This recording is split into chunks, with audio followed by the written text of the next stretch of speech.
All right, this morning we are at, I guess it's afternoon now. We are at Sam's house. We're gonna take out this concrete pad right here, pull this pergola out of the way. Take out this concrete pad, we're gonna prep it for pavers. Sam, we doing a water feature here? I might throw off the blocks underneath. Do it. Yeah, we're gonna prep it for a water feature as well. And give him a yard because we're kind of slow on work everywhere else, but we gotta keep moving.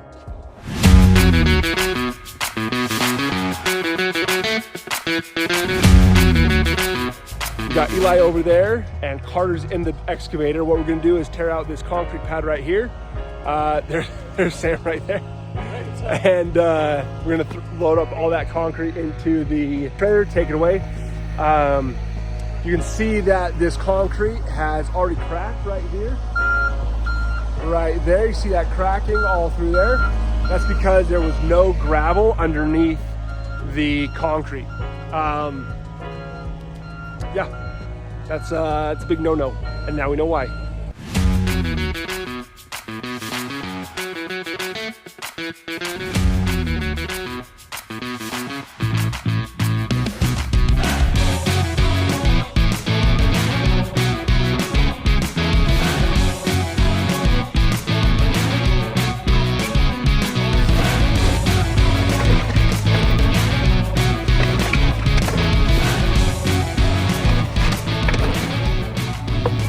Got Eli over here working on the sprinklers. He had something very wise to say. He said, let me figure it out. Let me try a few things and then you come check it out.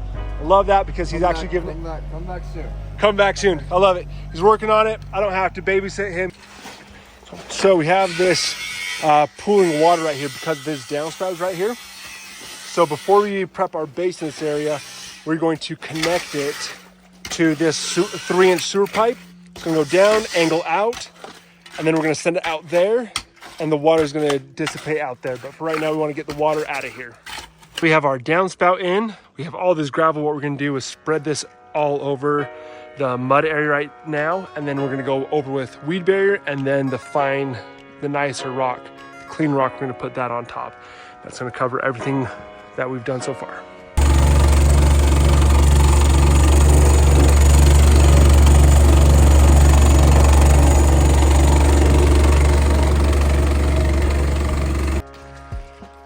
This is the main benefit to having a geotextile in between your base and the ground. Right here, we threw this gravel in because we had so much water. We're gonna compact this gravel down into the base, or into our native soil. We're gonna put gravel on top of it. But before we do that, we are gonna run this weed barrier all the way up to the top and lay that gravel on, compact it again. Over here, we have the geotextile. And that prevents that mud from pushing up into our gravel, so our base never settles and doesn't shift. Over here, if we don't put the geotextile fabric down before our base again, this will shift. This part won't because of that fabric. Huge difference, and it's just very cheap insurance for patios.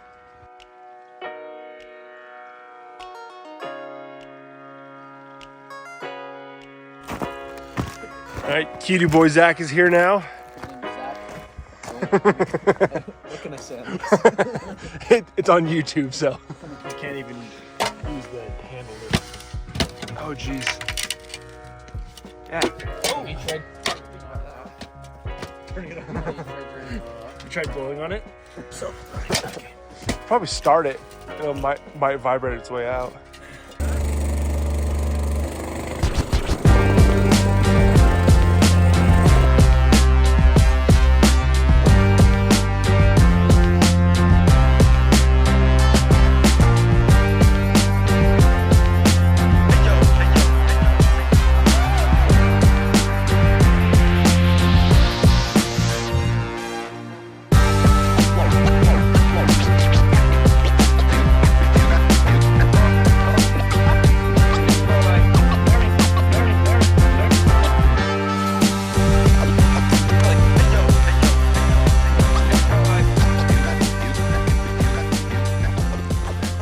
All right, we've got our 2 layers of rock everywhere. We're gonna start the compactor up, compact the whole thing. That's our first, what do we call it? First lift, thank you. First lift of rock will be done. Then we go over it again, more rock, more compaction, more rock, more compaction.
We've got our basin now. Eli and Carter are working on our screed rails. We check these with the laser level. The tops of these rails need to be the same height as the bottom of these pavers right here. That when we set our new pavers on top of these, bottoms of the pavers that go on here are at the top of the aggregate, which means that they will line up exactly with this patio that's over here.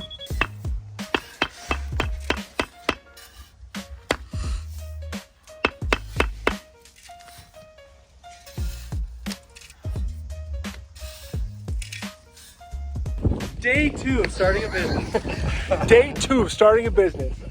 It's important to be transparent about failed businesses. Ours hasn't failed yet. Not yet. Wasn't filming myself this morning, so I didn't do any videos, but now we're getting into it, so I feel like I should make a video now. We have the aggregate screwed off and prepped.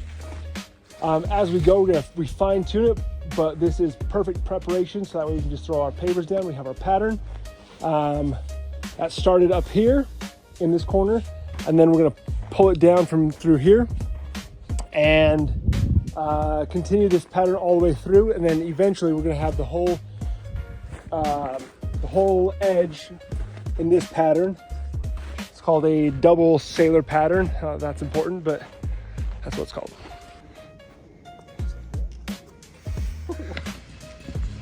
Beautiful. Right on line with that string. Guys are working their poor little brains to bits over here. They're doing so good. I'm so proud of them. Look at them go. Look at him go. Look at that smile. He's doing so well. Such cute boys.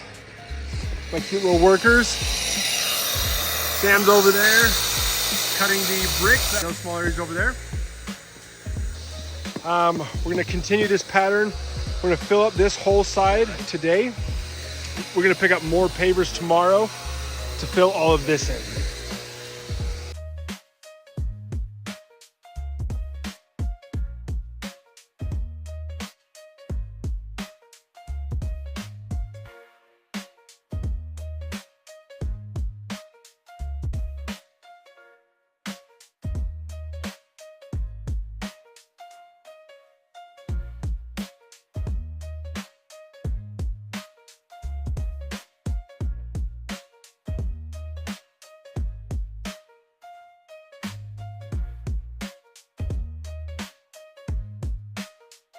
We're gonna unload this trailer, then we're going to hook up to the dump trailer, back that up here, use this machine to scoop up the boulders, bring the boulders over here, then use the excavator to strap our boulders into the water feature.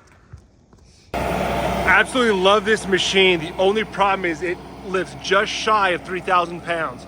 I had to take one course of pavers off to be able to lift it up, and I can get it about an inch off the ground, which is just enough for me to transport it, but it's just shy. Other than that, this machine is perfect. All right, so we had the guys pull the gravel back. Now we have room to set our boulders in along there. We've pulled the trailer along the excavator. That way we can strap from right here. Strap, swing them around this way, and set them down in there. Once we have the boulder set in, then we can backfill with all of that gravel, get rid of the extra. bring in our screed rails and our aggregate, fill that up, and then keep going with the patio.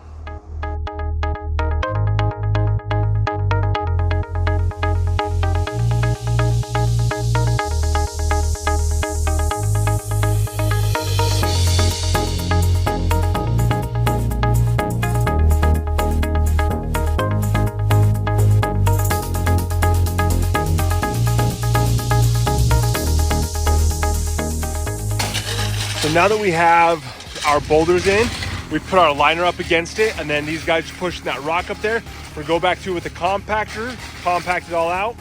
Then we can throw our aggregate down, screed it, and then continue this patio all the way to that edge, and then get all the way up to those rocks. There's gonna be a lot of cuts that have to go around these rocks because these patio stones are gonna go right up against there. It's gonna look like the water feature took a bite out of that patio.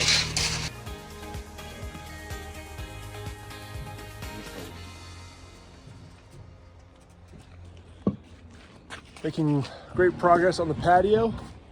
Bringing pavers over, we're gonna wrap this area up here in the next probably 5-10 minutes. And then it's a lot of edge work.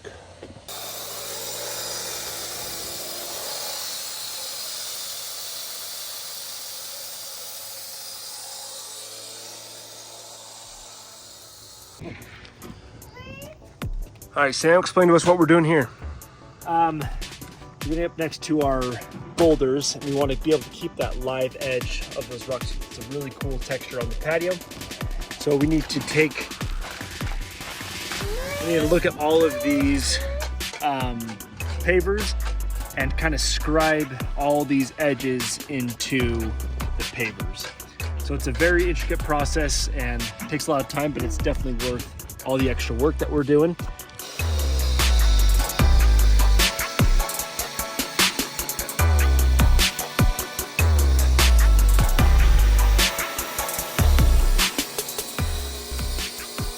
We are getting close to putting in the final details into this patio. Eli's working on gluing the steps, and then maybe by the end of the day, maybe tonight, I'll backfill with gravel, start getting the caps on, start wiring up the lights. That way that's all ready to go and squared away.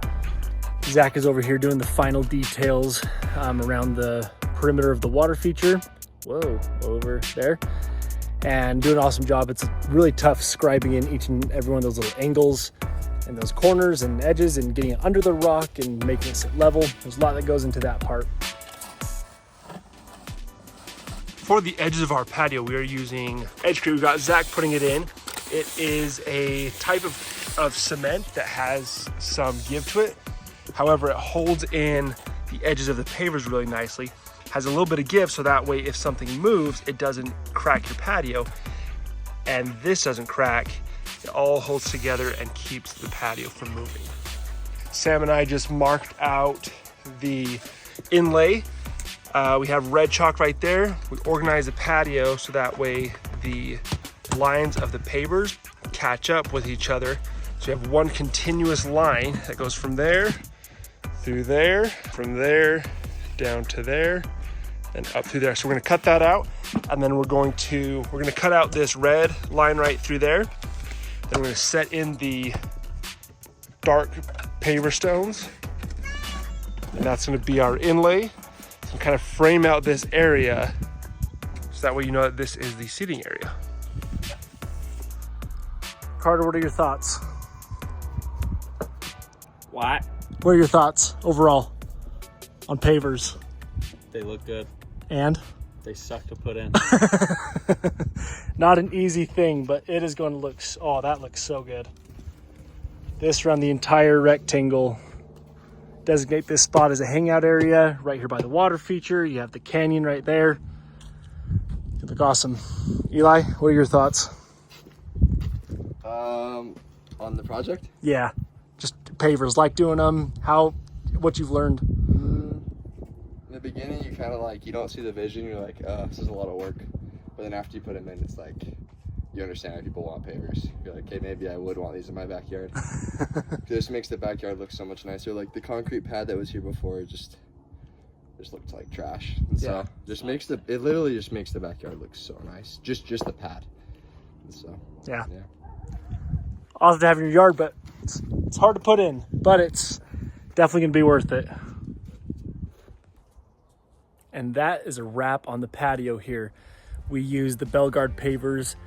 We use a product called Polysand to go in between all the joints. We sweep it in between all the joints.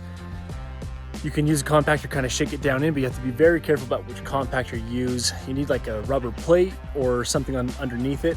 We use sheets of plywood, and that seems to do really well. And then you wet it down, just a nice mist, and that binds all those joints together and binds that sand together to really fill in all the cracks. As you can see here, the sand that just fills in all the joints. That way you're not looking into a void that just goes straight down in. We'll come back through with another layer of sand eventually once all this kind of settles, and you might find a couple low spots, but yeah, that's about that. The stairs turned out awesome. We're excited to get those lights turned on underneath each of those caps and check that out at night. And then we'll start moving the furniture back onto the patio and be able to enjoy it for years to come.